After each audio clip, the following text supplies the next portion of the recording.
Because drone rocket every day, Every day. every day. 所以说我出去也有可能会看到无人机或者说导弹哦。Maybe yes. Maybe yes. Because it's normal in Kharkiv. 哈尔科夫是乌克兰的第2大城市，同时也是全国最危险的大城，因为它距离俄罗斯边境只有短短的40公里。战争爆发的第一天，它就成为首批被攻击的城市之一。但它没有倒下，3年来，在无数次炮击与空袭中，一次次重建，一次次挺住。我很好奇，这座城市究竟是怎么活下来的？它的居民又是怎么面对每天的威胁与伤痛？所以，我决定亲自走一趟，去看看哈尔科夫现在的样子。Hello， 大家好，我是傻巴，我现在人在基辅火车站，准备搭车前往哈尔科夫。这应该是我在乌克兰最刺激的一段旅程，因为那里离前线真的太近了。这次我搭的火车是韩国现代公司为乌克兰打造的高速列车，比之前搭的火车都还要好，有桌子也有充电座，整体感觉还不错。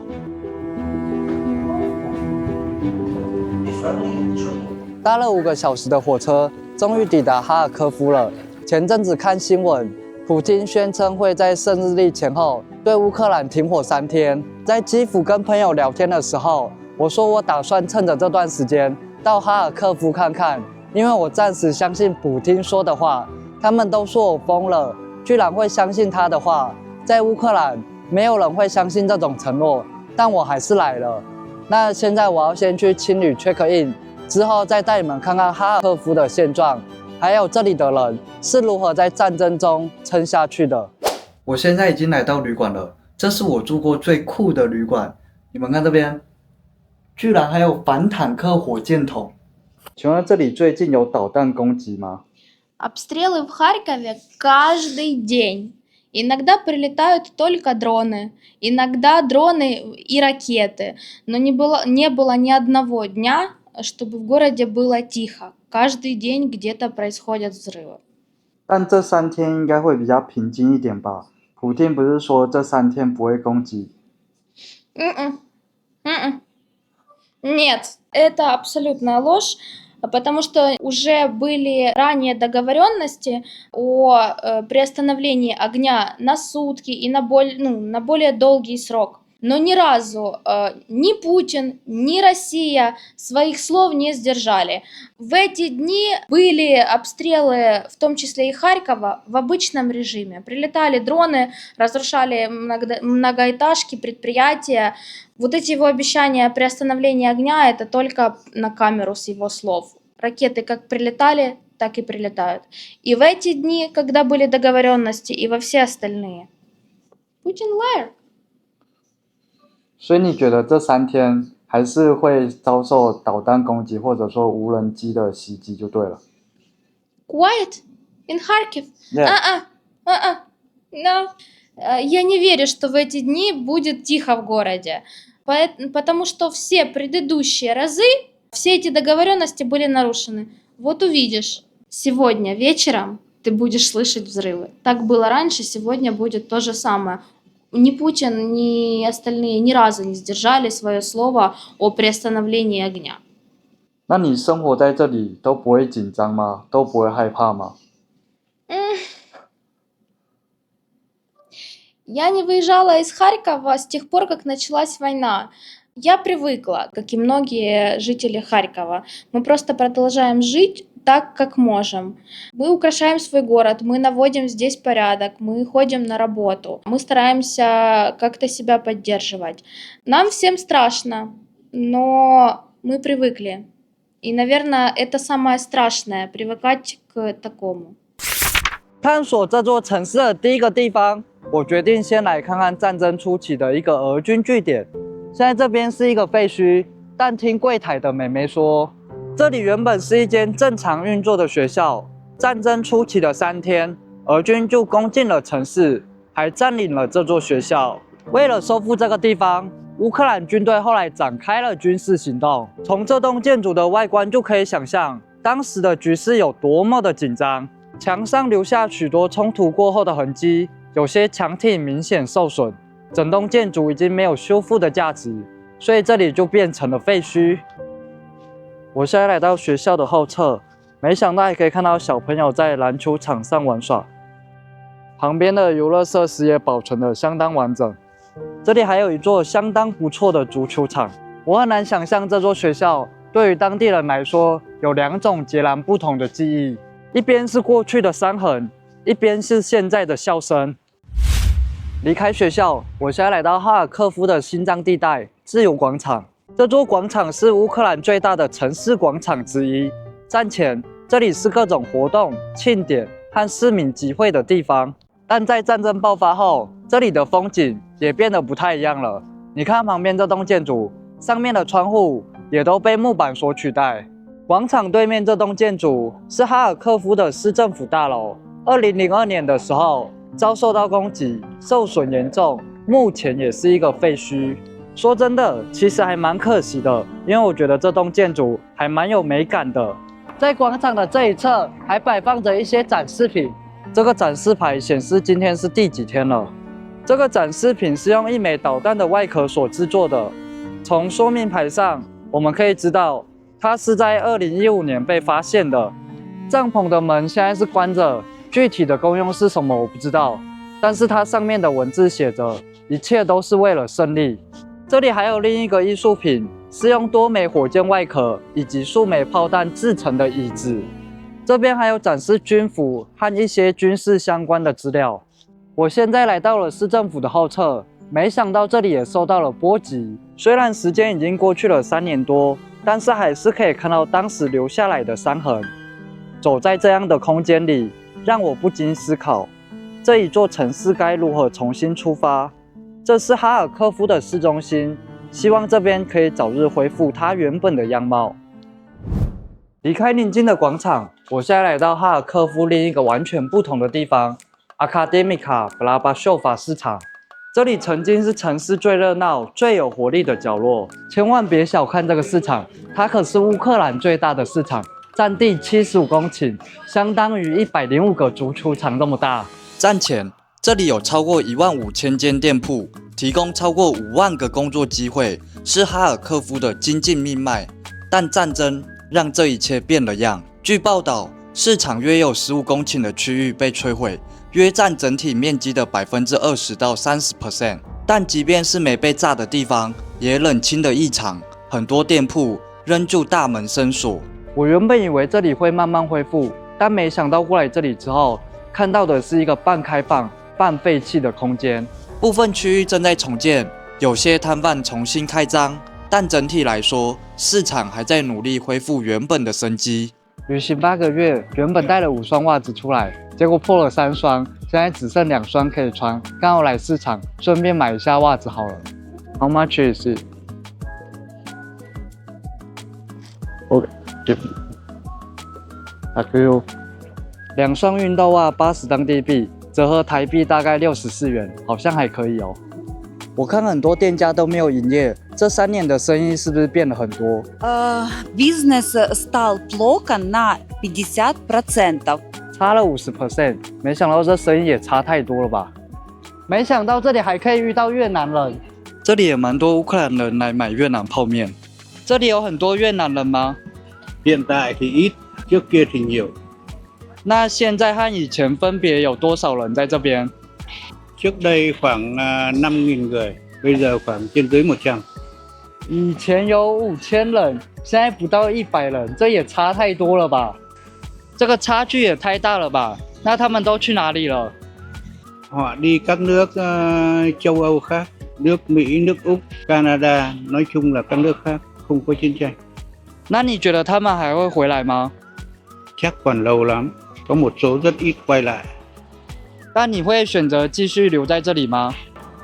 Tôi gia đình ở đây, vợ con ở đây, nên tôi phải ở đây. 废墟和损毁告诉我们战争的痕迹，但真正感受这座城市是否还活着，要从人们的眼神里找答案。于是我去问这里的人，他们是怎么看现在的哈尔科夫，又是靠什么撑下去的？你还记得战争爆发初期的状况吗？ Ситуация в начале войны была достаточно сложная, потому что ни население города, ни правительство не готовилось к войне. Многие люди стояли в очередях за продуктами, за бензином и за первыми потребтоварами. Некоторые люди выезжали, но основная часть населения пыталась оказать отпор. Кто-то шел в армию и в рядах армии добровольно защищал город, кто-то как мог помогал воюющим. Люди готовили еду, привозили ее военным. Вражеские войска противника ворвались в город, кто-то вообще с окон стрелял с тех ружей, которые у них были дома. В целом большинство населения города Харьков делали максимально все, что могли, каждый кто что мог. И, в принципе, нам тогда удалось отстоять город.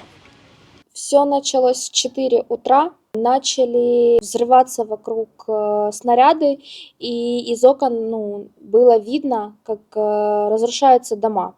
Все очень боялись, люди пытались уехать, дороги были перегружены, и в первый день, как только все началось, очень много танков обстреливали ближайшие районы, которые были у черты города.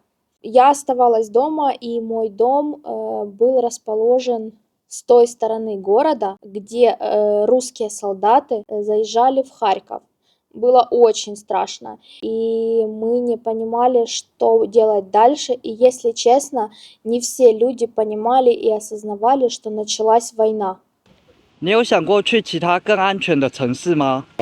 Нет, собственно говоря, о выезде из Харькова я не думал, как и большинство харьковчан, которые любят свой город. Когда в городе начались обстрелы, стало очень страшно, и, конечно, первая мысль была постараться уехать из этого города в более безопасное место. У меня есть семья, и они не хотели уезжать из города, и я не могла их оставить в городе одних. Поэтому я осталась в городе вместе со своей семьей. 这3年来，你的生活发生了哪些变化？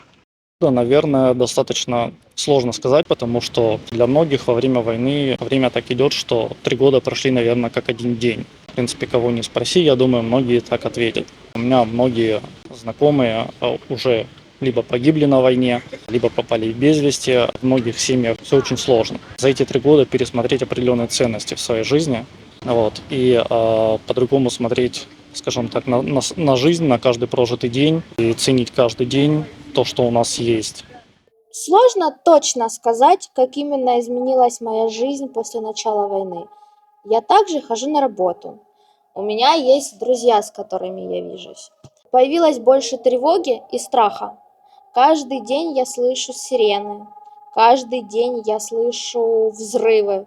Сейчас, спустя несколько лет войны, я к этому привыкла. Это вроде бы все так же пугает, это стало нормой жизни.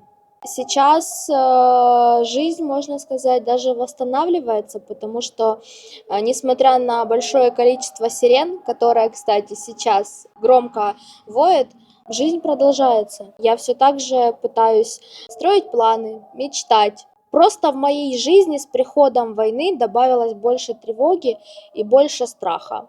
Это напрягает, но такова реальность. 是什么让你支撑到现在的？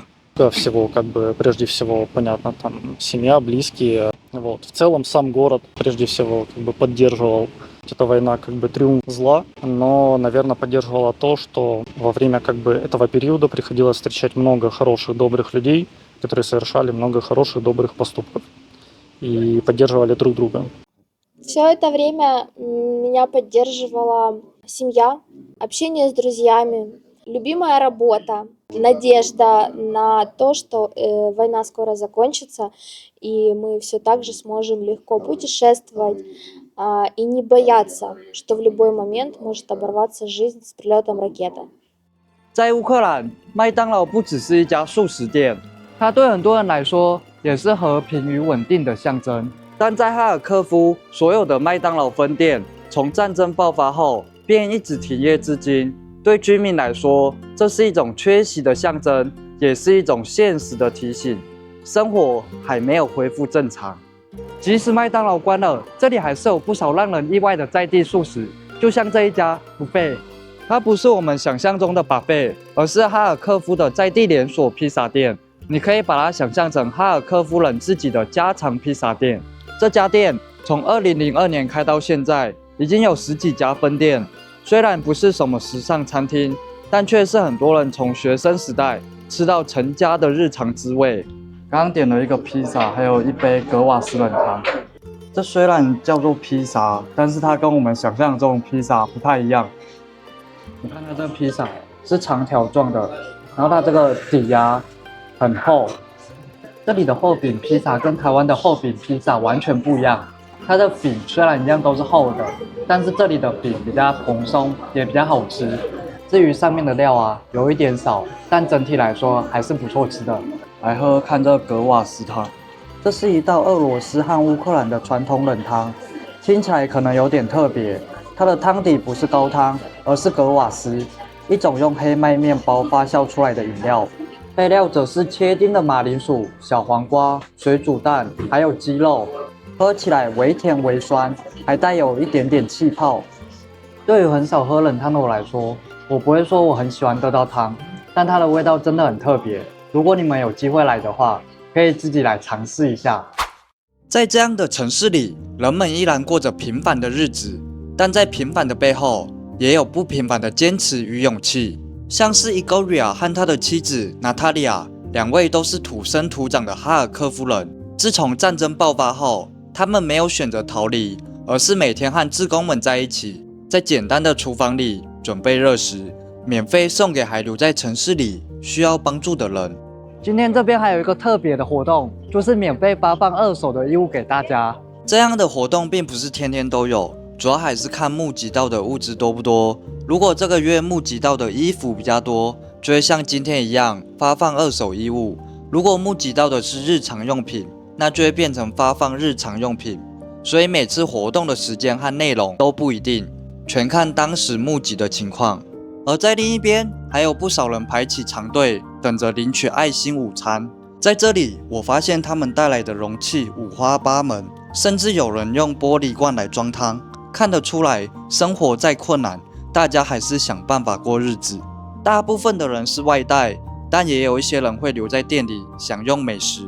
1个小时过去了，200份餐点全数发放完毕。餐点虽然简单，却装满了满满的善意与热情。热气散去，人潮离去，厨房里却还没有停下。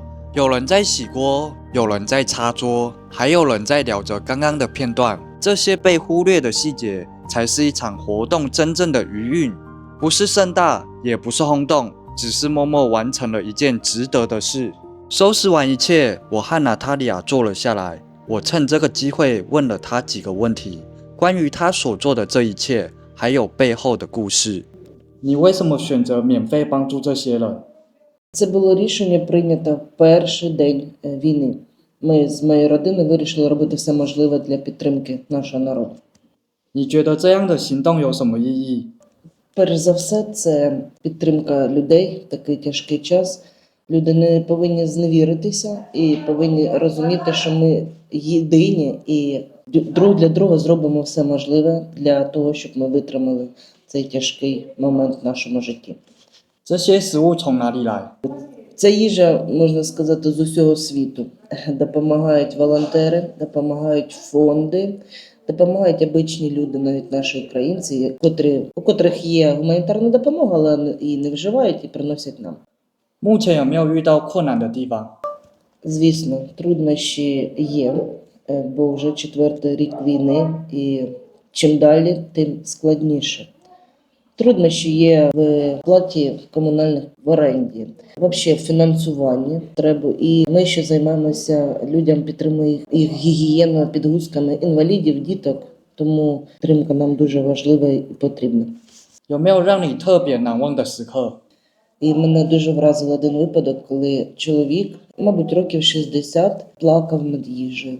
Я це запам'ятала на все життя. Я підійшла до нього, спитала, вас щось трапилось? І він мені сказав, ні, дитино, ти мені рятуєш життя.